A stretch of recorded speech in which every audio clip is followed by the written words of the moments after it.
ভারতের রাশিয়া থেকে তেল কেনা একদমই ভালো চোখে দেখছেন না ট্রাম্প। তার মতে রাশিয়া থেকে তেল কিনে ভারত ও চীন সরাসরি ইউক্রেনে রাশিয়ার আগ্রাসনে মদদ দিচ্ছে। ট্রাম্পের দাবি, তাকে নাকি ভারতের প্রধানমন্ত্রী জানিয়েছেন রাশিয়া থেকে তেল কেনা বন্ধ হবে, কিন্তু সেই কথা ভারত সরকার নস্যাৎ করে দিয়েছে। তা জানতে পেরে ট্রাম্প গর্জে উঠে হুঁশিয়ারি দিয়েছেন, তাহলে ওরা 50% শুল্কই দিক। Prime Minister Modi of India, and he said he's not going to be doing the Russian oil thing. So that's it. But why would India say that they're not going to do it? I don't know, but if they want to say that, then they'll just continue to pay massive tariffs, and they don't want to do that. কিন্তু কেন Russia থেকে ভারতের তেল কেনা বন্ধ করতে চান Trump? বাণিজ্য বিশেষজ্ঞরা মনে করেন, রাশিয়া থেকে তেল কেনা বন্ধ করলে পশ্চিম এশিয়ার তেল রপ্তানিকারক দেশগুলির উপর নির্ভর করতে হবে ভারতকে। এই দেশগুলিতে অপরিশোধিত তেলের উত্তোলন ও রপ্তানি অনেকটাই নিয়ন্ত্রণ করে আমেরিকার শেল কোম্পানি। অন্যদিকে রাশিয়ার তেলের ভান্ডারের উপর তেমন কোনো নিয়ন্ত্রণ নেই আমেরিকার, এবং থাকার কোনো সম্ভাবনাও নেই। আগেও বহুবার ট্রাম্প ভারতকে রাশিয়ার তেল কেনা নিয়ে হুমকি দিয়েছেন।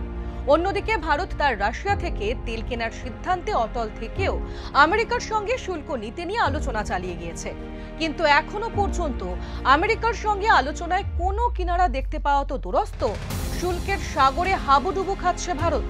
গত 3 বছরে অপরিশোধিত তেলের আমদানির ক্ষেত্রে রাশিয়ার উপর নির্ভরশীলতা বাড়িয়েছে ভারত। ভারতের তেলের চাহিদার প্রায় 34% নির্ভর করে রাশিয়ার রপ্তানি করা তেলের উপর। ডোনাল্ড ট্রাম্প ইচ্ছা করলেও হঠাৎ করে থামাতে পারবেন না এই তেলের আমদানি।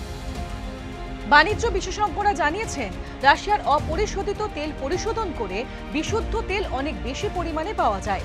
অন্যদিকে ভারতের একাধিক তেলের রিফাইনারি শুধুমাত্র রাশিয়ার তেল পরিশোধন করার জন্যই তৈরি হচ্ছে।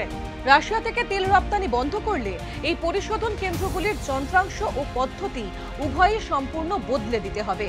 রাশিয়া ব্যারেল প্রতি $5 পর্যন্ত ছাড় দেয় ভারতকে। রাশিয়ার তেল আমদানি বন্ধ করলে বছরে $7 বিলিয়ন পর্যন্ত ক্ষতি হতে পারে ভারতের। এছাড়াও রাশিয়া থেকে তেল আমদানি বন্ধ হলে অন্য দেশ থেকে আমদানিতে বছরে $5 বিলিয়ন পর্যন্ত বেশি খরচ করতে হতে পারে ভারতকে। তাই শ্যাম রাখি না কুল রাখি অবস্থা ভারতের। রাশিয়ার তেলের জন্যই বিশ্বের মন্দার বাজারে মুদ্রাস্ফীতি অনেকটাই সামলাতে পেরেছে ভারত, কিন্তু খাঁড়ার মতো ঝুলছে ট্রাম্পের শুল্ক নীতিও। তথ্য বলছে, নভেম্বর পর্যন্ত রাশিয়ার থেকে তেলের অর্ডার দিয়ে রেখেছে ভারত।